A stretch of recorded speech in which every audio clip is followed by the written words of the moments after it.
जयशंकर प्रसाद जी की कहानी चंदा। कथावाचक निर्मल मिश्र। चैत्र कृष्णाष्टमी का चंद्रमा अपनी उज्जवल प्रकाश चंद्र प्रभा के निर्मल जल पर डाल रहा है। गिरि श्रेणी के तरवर अपने रंग को छोड़कर धवलित हो रहे हैं। कलनादिनी समीर के संग धीरे धीरे बह रही है। एक शिलातल पर बैठी हुई कोल कुमारी सुरीले स्वर से दर्द दिल का ही सुनाऊं प्यारे दर्द दिल गा रही है। गीत अधूरा ही है कि अकस्मात एक कोल युवक धीर पद संचालन करता हुआ उस रमणी के सम्मुख आकर खड़ा हो गया। उसे देखते ही रमणी की हृदय तंत्री बज उठी। रमणी बाह्य स्वर भूलकर आंतरिक स्वर से सुमधुर संगीत गाने लगी और उठकर खड़ी हो गई। प्रणय के वेग को सहन न करके वर्षा वारिपूरिता स्रोतस्विनी के समान कोल कुमार के कंदकूल से रमणी ने आलिंगन किया। दोनों उसी शिला पर बैठ गए और निर्निमेष सजल नेत्रों से परस्पर अवलोकन करने लगे। युवती ने कहा, तुम कैसे आए? युवक, जैसे तुमने बुलाया। युवती हंसकर, हमने तुम्हें कब बुलाया और क्यों बुलाया? युवक, गाकर बुलाया और दर्द सुनाने के लिए। युवती दीर्घ निश्वास लेकर, कैसे क्या करूं? पिता ने तो उसी से विवाह करना निश्चय किया है। युवक उत्तेजना से खड़ा होकर बोला, तो जो कहो मैं करने के लिए प्रस्तुत हूं। युवती ने चंद्र प्रभा की ओर दिखाकर कहा, बस यही शरण है। युवक, तो हमारे लिए कौन दूसरा स्थान है? युवती, मैं तो प्रस्तुत हूं। युवक, हम तुम्हारे पहले। युवती ने कहा, तो चलो। युवक ने मेघ गर्जन स्वर से कहा, चलो। दोनों हाथ में हाथ मिलाकर पहाड़ी से उतरने लगे। दोनों उतरकर चंद्र प्रभा के तट पर आए और एक शिला पर खड़े हो गए। तब युवती ने कहा, अब विदा। युवक ने कहा, किससे? मैं तो तुम्हारे साथ जब तक सृष्टि रहेगी तब तक रहूंगा। इतने ही में शाल वृक्ष के नीचे एक छाया दिखाई पड़ी और वह इन्हीं दोनों की ओर आती हुई दिखाई देने लगी। दोनों ने चकित होकर देखा कि एक कोल खड़ा है। उसने गंभीर स्वर से युवती से पूछा, चंदा, तू यहाँ क्यों आई? युवती, तुम पूछने वाले कौन हो? आगंतुक युवक, मैं तुम्हारा भाभी पति रामू हूँ। युवती, मैं तुमसे ब्याह न करूंगी। आगंतुक युवक, फिर किससे तुम्हारा ब्याह होगा? युवती ने पहले के आए हुए युवक की ओर इंगित करके कहा, इन्हीं से। आगंतुक युवक से अब न सहा गया। घूमकर पूछा, क्यों हीरा, तुम ब्याह करोगे? हीरा, तो इसमें तुम्हारा क्या तात्पर्य है? रामू, तुम्हें इससे अलग हो जाना चाहिए। हीरा, क्यों, तुम कौन होते हो? रामू, हमारा इससे संबंध पक्का हो चुका है। हीरा, पर जिससे संबंध होने वाला है वह सहमत न हो तब? रामू, क्यों चंदा, क्या कहती हो? चंदा, मैं तुमसे ब्याह न करूंगी। रामू, तो हीरा से भी तुम ब्याह नहीं कर सकती। चंदा, क्यों? रामू, हीरा से अब हमारा तुम्हारा फैसला हो जाना चाहिए, क्योंकि एक म्यान में दो तलवारें नहीं रह सकती। इतना कहकर हीरा के ऊपर झपटकर उसने अचानक छुरे का वार किया। हीरा यद्यपि सचेत हो रहा था पर उसको संभलने में विलंब हुआ। इससे घाव लग गया और वह वक्ष थाम कर बैठ गया। इतने में चंदा जोर से क्रंदन कर उठी। साथ ही एक वृद्ध भील आता हुआ दिखाई पड़ा। युवती मुंह ढांप कर रो रही है और युवक रक्तारक्त छुरा लिए घृणा की दृष्टि से खड़े हुए हीरा की ओर देख रहा है। विमल चंद्रिका में चित्र की तरह वे दिखाई दे रहे हैं। वृद्ध को जब चंदा ने देखा तो और वेग से रोने लगी। उस दृश्य को देखते ही वृद्ध कुलपति सब बात समझ गया और रामू के समीप जाकर छुरा उसके हाथ से ले लिया। और आज्ञा के स्वर में कहा, तुम दोनों हीरा को उठाकर नदी के समीप ले चलो। इतना कहकर वृद्ध उन सबों के साथ आकर नदी तट पर जल के समीप खड़ा हो गया। रामू और चंदा दोनों ने मिलकर उस घाव को धोया और हीरा के मुंह पर छींटा दिया, जिससे उसकी मूर्छा दूर हुई। तब वृद्ध ने सब बातें हीरा से पूछी। पूछ लेने पर रामू से कहा, क्यों, सब ठीक है? रामू ने कहा, सब सत्य है। वृद्ध, तो तुम अब चंदा के योग्य नहीं हो, और यह छोरा भी जिसे हमने तुम्हें दिया था तुम्हारे योग्य नहीं है। तुम शीघ्र ही हमारे जंगल से चले जाओ, नहीं तो तुम्हारा हाल महाराज से कह देंगे, और उसका क्या परिणाम होगा सो तुम स्वयं समझ सकते हो। हीरा की ओर देखकर, बेटा, तुम्हारा घाव शीघ्र अच्छा हो जाएगा, घबराना नहीं, चंदा तुम्हारी ही होगी। यह सुनकर चंदा और हीरा का मुख प्रसन्नता से चमकने लगा, पर हीरा ने लेटे ही लेटे हाथ जोड़कर कहा, पिता, एक बात कहनी है, यदि आपकी आज्ञा हो। वृद्ध, हम समझ गए बेटा, रामू विश्वासघाती है। हीरा, नहीं पिता, अब वह ऐसा कार्य नहीं करेगा, आप क्षमा करेंगे, मैं ऐसी आशा करता हूँ। वृद्ध, जैसी तुम्हारी इच्छा। कुछ दिन के बाद जब हीरा अच्छी प्रकार से आरोग्य हो गया, तब उसका ब्याह चंदा से हुआ। रामू भी उस उत्सव में सम्मिलित हुआ, पर उसका बदन मलिन और चिंतापूर्ण था। वृद्ध कुछ ही काल में अपना पद हीरा को सौंप स्वर्ण को सिधारा। हीरा और चंदा सुख से विमल चांदनी में बैठकर पहाड़ी झरनों का कलनाद में आनंद संगीत सुनते थे। अंशुमाली अपनी तीक्ष्ण किरणों से वन्य देश को परितापित कर रहे हैं। मृग सिंह एक स्थान पर बैठकर छाया सुख में अपने बैर भाव को भूलकर ऊँघ रहे हैं। चंद्रप्रभा के तट पर पहाड़ी की एक गुहा में, जहाँ की छतनार पेड़ों की छाया उष्ण वायु को भी शीतल कर देती है, हीरा और चंदा बैठे हैं। हृदय के अनंत विकास से उनका मुख प्रफुल्लित दिखाई पड़ता है। उन्हें वस्त्र के लिए वृक्षगण वल्कल देते हैं, भोजन के लिए प्याज, मेवा इत्यादि जंगली सुस्वादु फल, शीतल स्वच्छंद पवन, निवास के लिए गिरि गुहा, प्राकृतिक झरनों का शीतल जल उनके सब अभावों को दूर करता है, और सबल तथा स्वच्छंद बनाने में ये सब सहायता देते हैं। उन्हें किसी की अपेक्षा नहीं पड़ती। अस्तु, उन्हीं सब सुखों से आनंदित व्यक्तिद्वय चंद्रप्रभा के जल का कलनाद सुनकर अपनी हृदय वीणा को बजाते हैं। चंदा, प्रिय, आज उदासीन क्यों हो? हीरा, नहीं तो, मैं यह सोच रहा हूं कि इस वन में राजा आने वाले हैं। हम लोग यद्यपि अधीन नहीं हैं, तो भी उन्हें शिकार खिलाया जाता है, और इससे हम लोगों की कुछ हानि भी नहीं है।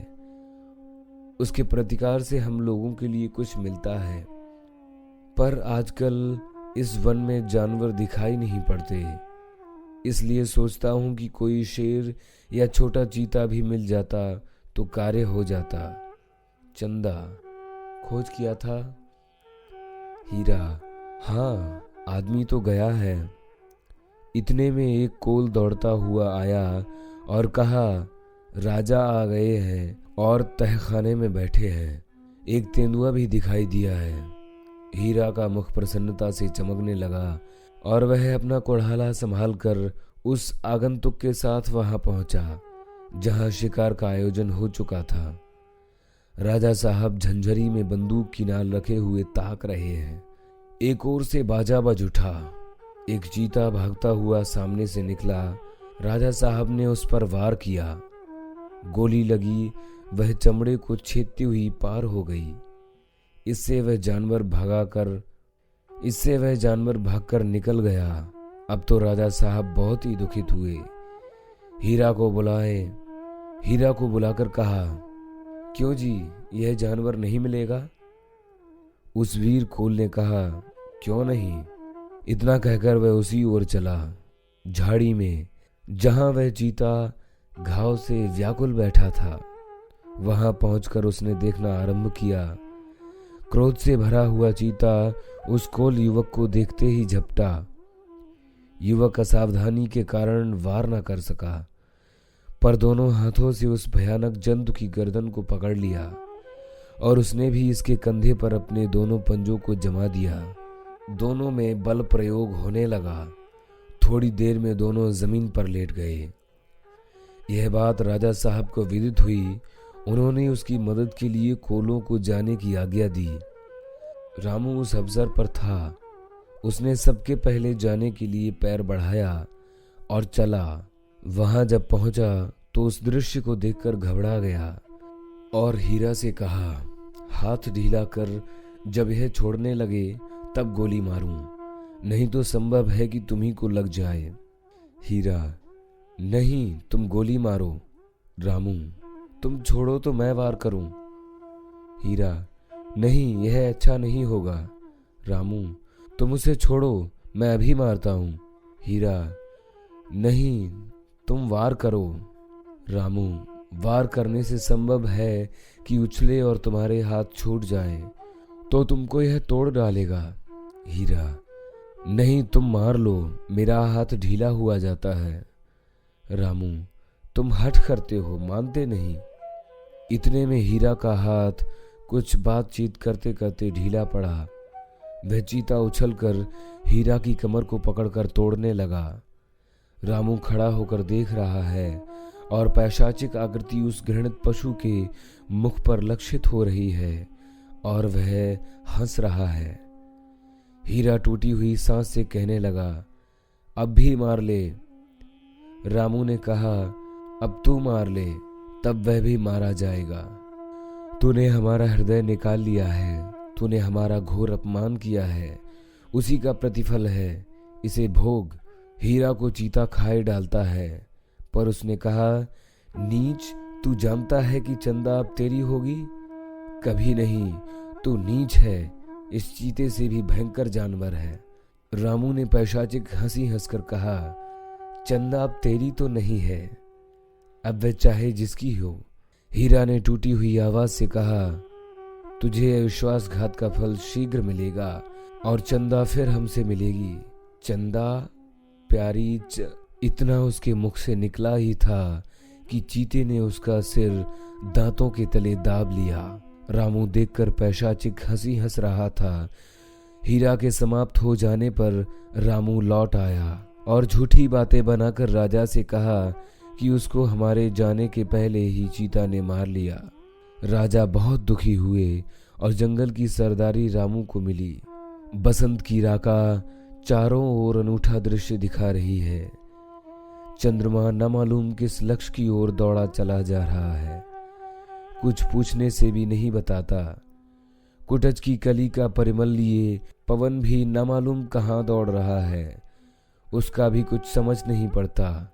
उसी तरह चंद्रप्रभा के तीर पर बैठी हुई कोल कुमारी का कोमल कंठ स्वर भी किस धुन में है नहीं ज्ञात होता। अकस्मात गोली की आवाज ने उसे चौंका दिया। गाने के समय जो उसका मुख उद्वेग और करुणा से पूर्ण दिखाई पड़ता था, वह घृणा और क्रोध से रंजित हो गया और वह उठकर पुच्छमर्दिता सिंहिनी के समान तनकर खड़ी हो गई और धीरे से कहा, यही समय है। ज्ञात होता है राजा इस समय शिकार खेलने पुनः आ गए हैं।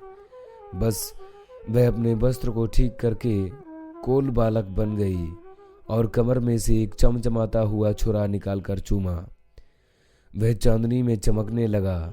फिर वह कहने लगी, यद्यपि तुमने हीरा का रक्तपात कर लिया है, लेकिन पिता ने रामू से तुम्हें ले लिया है। अब तुम हमारे हाथ में हो, तुम्हें आज रामू का भी खून पीना होगा। इतना कहकर वह गोली के शब्द की ओर लक्ष्य करके चली। देखा कि तहखाने में राजा साहब बैठे हैं। शेर को गोली लग चुकी है और वह भाग गया है। उसका पता नहीं लग रहा है। रामू सरदार है, अतएव उसको खोजने के लिए आज्ञा हुई। वह शीघ्र ही सन्नद्ध हुआ। राजा ने कहा, कोई साथी लेते जाओ। पहले तो उसने अस्वीकार किया, पर जब एक कोल युवक स्वयं साथ चलने को तैयार हुआ तो वह नहीं भी न कर सका और सीधे जिधर शेर गया था उसी ओर चला। कोल बालक भी उसके पीछे है। वहां घाव से व्याकुल शेर चिंघाड़ रहा है। इसने जाते ही ललकारा। उसने तत्काल ही निकलकर वार किया। रामू कम साहसी नहीं था। उसने उसके खुले मुंह में निर्भीक होकर बंदूक की नाल डाल दी, पर उसके जरा सा मुंह घुमा लेने से गोली चमड़ा छेद कर पार निकल गई और शेर ने क्रुद्ध होकर दांत से बंदूक की नाल दबा ली। अब दोनों एक दूसरे को ढकेलने लगे, पर कोल बालक चुपचाप खड़ा है। रामू ने कहा, मार मार मार, अब देखता क्या है। युवक, तुम इससे बहुत अच्छी तरह लड़ रहे हो। रामू, मारता क्यों नहीं। युवक, इसी तरह शायद हीरा से भी लड़ाई हुई थी, क्या तुम नहीं लड़ सकते। रामू, कौन, चंदा तुम हो। शीघ्र ही मारो, नहीं तो अब यह सबल हो रहा है। चंदा ने कहा, हाँ लो मैं मारती हूँ। इसी छुरी से हमारे सामने तुमने हीरा को मारा था और वही छुरा है। यह तुझे दुख से निश्चय ही छुड़ाएगा। इतना कहकर चंदा ने रामू की बगल में छुरा उतार दिया। वह छटपटाया। इतने ही में शेर को मौका मिला। वह भी रामू पर टूट पड़ा और उसका इति कर आप भी वहीं गिर पड़ा। चंदा ने अपना छुरा निकाल लिया और उसको चांदनी में रंगा हुआ देखने लगी। फिर खिलखिलाकर हंसी और कहा, दर्द दिल का ही सुनाऊं प्यारे। फिर हंसकर कहा, हीरा तुम देखते होगे, पर अब तो यह छुरा ही दिल की दाह सुनेगा। इतना कहकर अपनी छाती में उसे भोंक लिया और उसी जगह गिर गई और कहने लगी, हीरा हम तुमसे मिले ही। चंद्रमा अपने मंद प्रकाश में यह सब देख रहा था। जयशंकर प्रसाद जी की कहानी चंदा। कथावाचक निर्मल मिश्र।